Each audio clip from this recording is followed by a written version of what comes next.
TV9 का digital platform आप देख रहे हैं। पंजाब और हरियाणा की टॉप 5 खबरें हम लेकर हाजिर हैं और आज की खबरों की जो शुरुआत है सीएम भगवंत मान से करते हैं।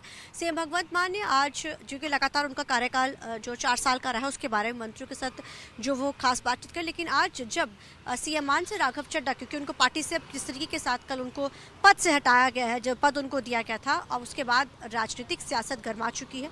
सीएम मान से जब ये सवाल किया गया तो उन्होंने क्या खास कहा, आइए आपको सुनाते हैं पहले। और जो 4 साल में जो काम किया गया अमन अरोड़ा के उसमें, उसके बारे में भी उन्होंने बताया। राघव चड्ढा आ जाओ देवी जी, आ जाओ। हाँ जी, पूछो सर, क्या उनका क्या इशू क्या हुआ? आज उन्होंने स्टेटमेंट सुबह रिलीज किया। स्टेटमेंट उन्होंने ਦਿੱਤੀ है, ਇਹਦੇ ਬਾਰੇ ਉਹਨਾਂ ਨੂੰ ਪੁੱਛ ਲਿਓ।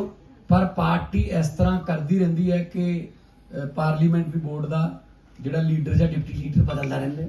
ਜਦੋਂ ਮੈਂ ਇਲੈਕਸ਼ਨ ਜਿੱਤਿਆ ਸੀ ਪਹਿਲੀ ਵਾਰ 4 ਜਾਣੇ ਸੀ ਅਸੀਂ, ਤਾਂ ਡਾਕਟਰ ਗਾਂਧੀ ਜੀ ਨੂੰ ਪਾਰਲੀਮੈਂਟ ਬੋਰਡ ਦਾ ਲੀਡਰ ਬਣਾਇਆ ਸੀ।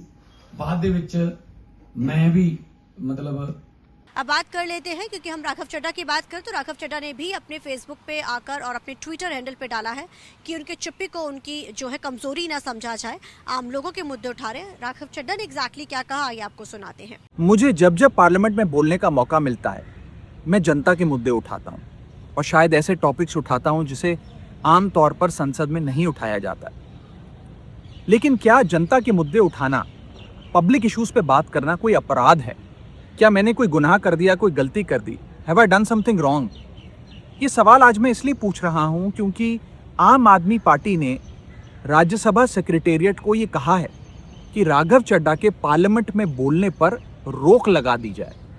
जी हाँ, आम आदमी पार्टी ने पार्लियामेंट को ये सूचित किया है कि राघव चड्ढा को पार्लियामेंट में बोलने का मौका ना दिया जाए। अब भला कोई मेरे बोलने पर रोक क्यों लगाना चाहेगा? मैं तो जब बात, क्योंकि राघव चड्ढा की बात करें तो इस बारे में जब हमने पार्टी प्रधान अमन अरोड़ा से बातचीत की, उन्होंने खास कहा, उन्होंने कहा कि पार्टी के मुद्दों पे चर्चा होनी चाहिए, उन मुद्दों से ना हटकर, बल्कि हालांकि राघव चड्ढा इस पे अलग बयान दे रहे, दिल्ली में भी इस पर सियासत शुरू हो चुकी है, लगातार अब घेरा जा रहा है। सवाल ये खड़ा हो रहा है कि क्या वो बीजेपी में जा रहे हैं। अमन अरोड़ा ने इस बारे में क्या खास कहा, आइए सबसे पहले आपको सुनाते हैं। राघव चड्ढा ਨੂੰ ਲੈ ਕੇ ਜਿਸ ਤਰੀਕੇ ਨਾਲ ਕੱਲ ਪਾਰਟੀ ਤੋਂ ਹਟਾ ਦਿੱਤਾ ਗਿਆ ਹੈ, ਜੋ ਅਹੁਦਾ ਦਿੱਤਾ ਗਿਆ ਸੀਗਾ, ਅੱਜ ਰਾਘਵ ਚੱਢਾ ਕਹਿੰਦੇ ਨੇ ਕਿ ਮੈਂ ਚੁੱਪ ਹੈ, ਇਸ ਦਾ ਨਜਾਇਜ਼ ਫਾਇਦਾ ਨਾ ਚੱਕਿਆ ਜਾਵੇ। ਉਹਨਾਂ ਨੇ ਕਾਫੀ ਕੁਝ ਜਿਹੜਾ ਬੋਲਿਆ, ਕਹਿੰਦੇ ਮੈਂ ਆਵਾਜ਼ ਚੱਕ ਰਿਹਾ ਸੀ ਜਾਂ ਚੀਜ਼ਾਂ, ਇਸ ਨੂੰ ਤੁਸੀਂ ਕਿਵੇਂ ਵੇਖਦੇ ਹੋ? ਨਹੀਂ ਦੇਖੋ, ਇਸ ਤਰ੍ਹਾਂ ਜੀ ਕਿ ਇਹਦੇ 'ਚ 2-3 ਚੀਜ਼ਾਂ ਨੇ। ਨੰਬਰ 1 ਤਾਂ ਉਹਨਾਂ ਨੂੰ ਇਸ ਗੱਲ ਤੋਂ ਡਿਸਟਰਬ ਨਹੀਂ ਹੋਣਾ ਚਾਹੀਦਾ ਸੀਗਾ ਕਿ ਜੇ ਪਹਿਲਾਂ ਉਹ ਡਿਪਟੀ ਲੀਡਰ ਸੀਗੇ ਤੇ ਜੇ ਹੁਣ ਨਹੀਂ ਉਹਨਾਂ ਦੀ ਥਾਂ ਤੇ ਕਿਸੇ ਹੋਰ ਨੂੰ ਬਣਾਇਆ ਤਾਂ ਅਹੁਦੇ ਨੇ ਜਿਹੜੇ ਉਹ ਕਦੇ ਕਿਸੇ ਕੋਲ ਕਦੇ ਕਿਸੇ ਕੋਲ ਪਾਰਟੀ ਲੀਡਰਸ਼ਿਪ ਦਾ ਫੈਸਲਾ ਹੁੰਦਾ। ਨੰਬਰ 1। ਨੰਬਰ 2, ਪਿਛਲੇ ਲੰਬੇ ਸਮੇਂ ਤੋਂ ਤੁਸੀਂ ਵੀ ਮੀਡੀਆ ਵਾਲੇ ਵੀ ਅਬਜ਼ਰਵ ਕਰ ਰਹੇ ਸੀ, ਪਾਰਟੀ ਵੀ ਕਰ ਰਹੀ ਸੀ ਔਰ ਪੂਰਾ ਮੁਲਕ ਕਰ ਰਿਹਾ ਸੀਗਾ ਕਿ ਜਿੰਨੇ ਗੰਭੀਰ ਇਸ਼ੂਜ਼ ਅੱਜ ਆਪੋਜੀਸ਼ਨ ਚੱਕ ਰਹੀ ਹੈ, ਆਮ ਆਦਮੀ ਪਾਰਟੀ ਚੱਕ ਰਹੀ ਹੈ ਪਾਰਲੀਮੈਂਟ ਦੇ ਵਿੱਚ ਵੀ ਤੇ ਬਾਹਰ ਵੀ, ਉਹਨਾਂ ਇਸ਼ੂਜ਼ ਦੇ ਵਿੱਚ ਉਹ ਨਦਾਰਦ ਸੀਗੇ। ਸੌਫਟ ਜੇ ਇਸ਼ੂਜ਼ ਚੱਕ ਲੈਣੇ, ਕਦੇ ਸਮੋਸਿਆਂ ਦੀ ਗੱਲ ਕਰ ਲੈਣੀ, ਕਦੇ ਡਿਲੀਵਰੀ ਦੀ ਗੱਲ ਕਰ ਲੈਣੀ, ਤੇ ਮੇਨ ਇਸ਼ੂਜ਼ ਨੇ ਜਿਹੜੇ ਕਿ ਕਿਸ ਤਰੀਕੇ ਦੇ ਨਾਲ ਭਾਜਪਾ ਦੇਸ਼ ਦੇ ਵਿੱਚੋਂ ਡੈਮੋਕ੍ਰੇਸੀ ਖਤਮ ਕਰ ਰਹੀ ਹੈ। ਭਾਜਪਾ ਕਿਸ ਤਰੀਕੇ ਦੇ ਨਾਲ SIR ਸਪੈਸ਼ਲ ਇੰਟੈਂਸਿਵ ਰਿਵਿਊ ਕਰਕੇ ਲੋਕਾਂ ਤੋਂ ਵੋਟ ਦਾ ਅਧਿਕਾਰ ਖੋ ਰਹੀ ਹੈ। ਕਿਸ ਤਰੀਕੇ ਦੇ ਨਾਲ ਜਦੋਂ CEC ਨੂੰ ਇੰਪੀਚ ਕਰਨ ਦੀ ਜਦੋਂ ਗੱਲ ਆਈ ਤੇ ਉਹਨਾਂ ਨੇ ਸਾਈਨ ਕਰਨੋਂ ਮਨਾ ਕਰਤਾ, ਸਾਰੀਆਂ ਆਪੋਜੀਸ਼ਨ ਪਾਰਟੀਆਂ ਨੇ ਕੀਤੇ। ਸੋ ਮੇਨ ਇਸ਼ੂ ਨੂੰ ਛੱਡ ਕੇ ਜੇ ਤੁਸੀਂ ਸੌਫਟ ਜੀ ਪੋਲਿਟਿਕਸ ਕਰੋਗੇ ਤੇ ਇਹਦੇ ਲਈ ਤਾਂ ਕਦੇ ਆਮ ਆਦਮੀ ਪਾਰਟੀ ਬਣੀ ਨਹੀਂ ਸੀਗੀ। ਇਹੀ ਤਾਂ ਅਸੀਂ ਕਹਿੰਦੇ ਹੁੰਦੇ ਸੀਗੇ ਕਿ ਕਾਂਗਰਸ ਤੇ BJP ਵਾਲੇ ਨੇ ਜਿਹੜੇ ਉਹ ਰਲੀ ਮਿਲੀ ਖੇਡਦੇ ਨੇ। ਨਹੀਂ, ਇਹ ਤਾਂ ਦੇਖੋ, ਇਹ ਤਾਂ ਹੁਣ ਉਹਨਾਂ ਨੂੰ ਪਤਾ ਹੋਊਗਾ, ਪਰ ਮੈਂ ਮੰਨ ਕੇ ਚੱਲਦਾ ਕਿ ਜਦੋਂ ਤੁਸੀਂ ਆਮ ਲੋਕਾਂ ਦੀ ਗੱਲ ਕਰਨੀ ਹੈ ਤੇ ਬੜੀ ਦਲੇਰੀ ਦੇ ਨਾਲ, ਬੜੀ ਬਹਾਦਰੀ ਦੇ ਨਾਲ BJP ਦੀਆਂ ਅੱਖਾਂ ਦੇ ਵਿੱਚ ਪਾ ਕੇ ਗੱਲ ਕਰਨੀ ਪੈਣੀ ਹੈ। ਕੱਲ ਸੌਫਟ ਪੈਡਲਿੰਗ ਹੈ ਜਿਹੜੀ ਰਾਜਨੀਤੀ ਦੇ ਵਿੱਚ, ਉਹ ਆਮ ਆਦਮੀ ਪਾਰਟੀ ਦੀ ਪੋਲੀਟਿਕਸ ਹੈ ਨਹੀਂ। ਫਿਰ ਉਹਨਾਂ ਕੁ ਲਿਮਿਟਿਡ ਸਮਾਂ ਮਿਲਣਾ ਹੈ। ਹੁਣ ਜਾਂ ਤੁਸੀਂ ਲੋਕਾਂ ਦੇ ਵੋਟ ਦੀ ਹੱਕ ਦੀ ਗੱਲ ਕਰ ਲਓ, ਜਾਂ ਤੁਸੀਂ ਪੰਜਾਬ ਦਾ 8,500 ਕਰੋੜ ਰੁਪਇਆ ਰੋਕਿਆ ਹੋਇਆ ਹੈ, BJP ਨੇ ਰੋਕਿਆ ਹੋਇਆ, ਤੁਸੀਂ ਉਹਦੀ ਗੱਲ ਕਰ ਲਓ, ਜਾਂ ਤੁਸੀਂ ਲੋਕ ਕਿਵੇਂ ਤੇਲ ਦੀਆਂ ਪ੍ਰਾਈਸਿਸ ਦੇ ਤਹਿਤ ਅੱਜ LPG ਦੇ ਤਹਿਤ ਲੋਕਾਂ ਦਾ ਨੁਕਸਾਨ ਹੋ ਰਿਹਾ, ਉਹਦੀ ਗੱਲ ਕਰ ਲਓ, ਜਾਂ ਕਿਸ ਤਰੀਕੇ ਦੇ ਨਾਲ BJP ਪੋਲਰਾਈਜੇਸ਼ਨ ਮੁਲਕ ਦੇ ਵਿੱਚ ਧਰਮਾਂ ਦੇ ਨਾਂ 'ਤੇ ਕਰ ਰਹੀ, ਉਹਦੀ ਗੱਲ ਕਰ ਲਓ। ਤੇ ਉਹ ਛੱਡ ਕੇ ਤੁਸੀਂ ਸੌਫਟ ਜਿਹੀ ਗੱਲ ਕਰੋਗੇ ਤਾਂ ਮੈਂ ਸਮਝਦਾ that is not the right way. ਆਮ ਲੋਕਾਂ ਦੀ ਗੱਲ ਹੈ, ਮੈਂ ਤਾਂ ਆਮ ਲੋਕਾਂ ਦੀ ਗੱਲ ਰੱਖੀ ਹੈ, ਮੇਰੀ ਆਵਾਜ਼ ਬੰਦ ਕੀਤੀ ਕਰੀ, ਇਹਨਾਂ ਨੇ ਕਰਨ ਦੀ ਪੂਰੀ ਕੋਸ਼ਿਸ਼ ਕੀਤੀ ਆਮ ਆਦਮੀ ਪਾਰਟੀ ਨੇ। ਨਹੀਂ, ਕਿਵੇਂ ਕੀਤੀ ਜੀ?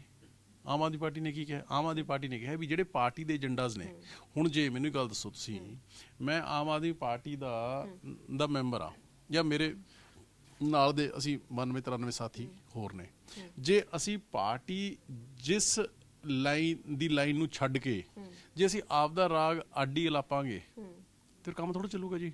ਇਹ ਕੌਣ ਪਾਰਟੀ ਲਿਮਿਟਡ ਟਾਈਮ ਹੈ, ਅਨਲਿਮਿਟਡ ਟਾਈਮ ਤਾਂ ਹੈ ਨਹੀਂ। ਉਹਦੇ 'ਚ ਤੁਸੀਂ ਆਪਦੀ ਪਾर्टी ਦੀ ਗੱਲ कर लो तो या तुसी आप दी गल कर लो। चंडीगढ़ में पिछले कई दिनों से लगातार बड़ी बड़ी वारदातों को अंजाम दिया जा रहा है। 2-3 बड़ी वारदात हो चुकी। एक को सरेआम गोलियां चला के मर्डर कर दिया जाता है। 9 सेक्टर में 2 नौजवान आते हैं उसके 2 व्हीलर के ऊपर, और उसके बाद यूनिवर्सिटी में उससे सेम एक दिन पहले ऐसे ही होता है। और चंडीगढ़ बीजेपी दफ्तर के यानी पंजाब बीजेपी दफ्तर जो चंडीगढ़ के सेक्टर 37 में है, वहाँ पर ग्रेनेड से हमला हो जाता है। उसके बाद आज एक थ्रेट कॉल आती है और पीसीआर में, जिसमें कहा जाता है कि चंडीगढ़ को पूरे जो है उड़ा दिया जाएगा, जिसके बाद चंडीगढ़ पुलिस की तरफ से जो है सतर्की बरत के जो है चेकिंग की जाती है और एक एक 2 व्हीलर को बाकायदा चेक किया जा रहा है। अब आखिर में बात कर लेते हैं हरियाणा की। तो आज भूपेंद्र सिंह हुड्डा की तरफ से हरियाणा सरकार को जो है फसल जो उठाई जा रही है मंडियों पे, उसको लेकर कई सवाल खड़े किए गए। भूपेंद्र सिंह हुड्डा ने क्या खास कहा, ये आपको सुनाते हैं। पड़ोस में भी तो है, पंजाब में भी तो है, यूपी में भी है, कोई इस किस्म की शर्तें नहीं है क्या? वहां के किसान मंडी में उनका बिक नहीं रहा क्या? तो ये तुरंत इनको वापस लेनी चाहिए। तो कल से जगह जगह से हैं और इसी वास्ते हमने कार्यक्रम बनाया है। मैं स्वयं भी और पार्टी के अन्य पदाधिकारी, विधायक तो जो उनके हल्के में मंडियां पड़ती हैं उनमें दौरा लगाएंगे और मौके पे देखें। घोटाला हो गया ना, और कैसे घोटाला? जब किसान को भाव मिलेगा नहीं, बाहर सस्ता बेचेगा।